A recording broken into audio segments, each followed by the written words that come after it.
हरे कृष्णा। जगत गुरु श्रील प्रभुपाद की जय। एक प्रश्न उठता है कि भगवान बड़े हैं या माया या दुर्गा देवी बड़ी हैं। इस भौतिक संसार में अगर देखें तो चारों तरफ दुर्गा देवी का ही वर्चस्व दिखाई देता है, और फिर ये भी दिखता है कि भगवान आए, भगवान ने भी अनेक प्रकार की समस्याओं का सामना किया। भगवान राम आए, वनवास झेला उन्होंने, अपनी पत्नी का विरह उन्होंने सहा। भगवान कृष्ण आए, अनेक राक्षस उनको मारने के लिए आ रहे थे।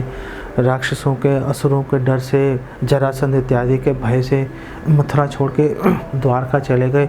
समुद्र के बीचों बीच एक किला बना के उन्होंने रहना शुरू कर दिया। काल ने भी उनको मारने के लिए आ रहा था, डर के भागे, रन छोड़ राय कहलाए।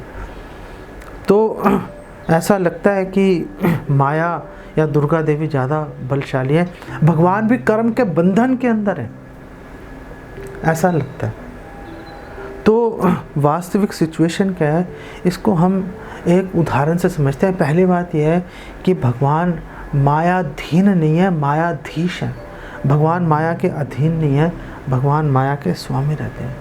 ब्रह्मा जी बोल रहे हैं, सृष्टि स्थिति प्रलय साधन शक्ति रेखा छाये वयस्य भुवनानि विभर्ति दुर्गा इच्छानुरूपमपि यस्य चैष्ट शेषा गोविंदमादि पुरुषम तमहं भजामि। जो दुर्गा देवी हैं, जैसे एक व्यक्ति है, उसकी जैसे हाथ हिलाएगा वैसे ही जो उसकी छाया है वो भी वैसे ही हाथ ऊपर नीचे ऐसे हिलाएगी। स्वतंत्र रूप से छाया कार्य नहीं कर सकती। उसी तरह से जो दुर्गा देवी है वो भी स्वतंत्र रूप से कार्य नहीं कर सकती। वो भी भगवान की छाया के रूप में भगवान की इच्छानुरूप, भगवान की इच्छा के अनुरूप, उनकी इच्छा के अनुसार कार्य करती हैं। भगवान भगवद गीता में कह रहे हैं, देवी एषा गुणमयी मम माया दुरत्या माँ में भी प्रपद्यन्ते माया में ताम तरन्ति, कि मेरी माया बहुत ही दुरत्या दुर्गम है, बहुत ही, उसको आप पार नहीं पा सकते। लेकिन अगर मेरी शरण में आ जाओ, कोई माँ में भी प्रपद्यन्ते, मेरे शरण में आ गए, माया में ताम तरन्ति थे, आप माया से पार पा सकते हो आसानी से।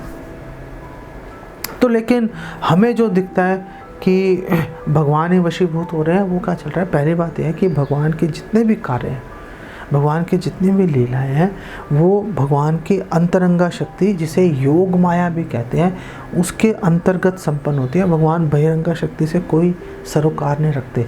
बहिरंगा शक्ति है वो, अंतरंगा शक्ति उसको संचालित करती है। भगवान डायरेक्टली कभी भी जो है बहिरंगा शक्ति से व्यवहार नहीं करते। बहिरंगा शक्ति तो बल्कि भगवान के पीछे चुपचाप खड़ी रहती है, ऐसा हमारे शास्त्रों में बताया गया।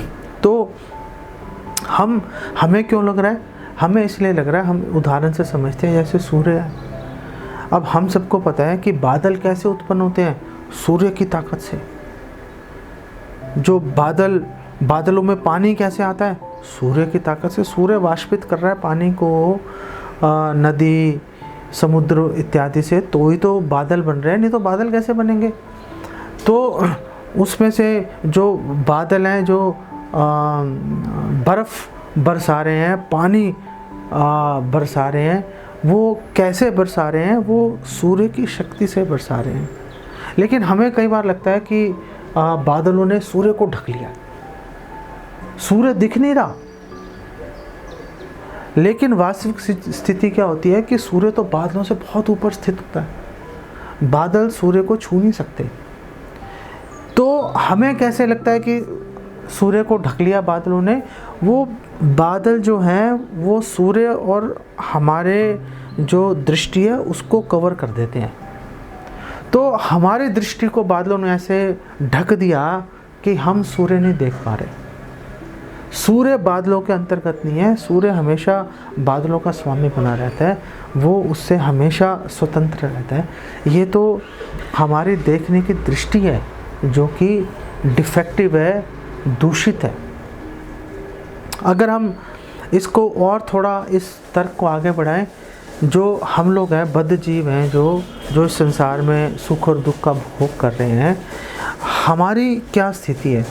तो हम लोग तो ये भी कहा जाता है कि जो आत्मा है, जीव है, वो तो पूर्ण रूप से शुद्ध है, उसका प्रकृति के 3 गुणों से कोई सरोकार नहीं है।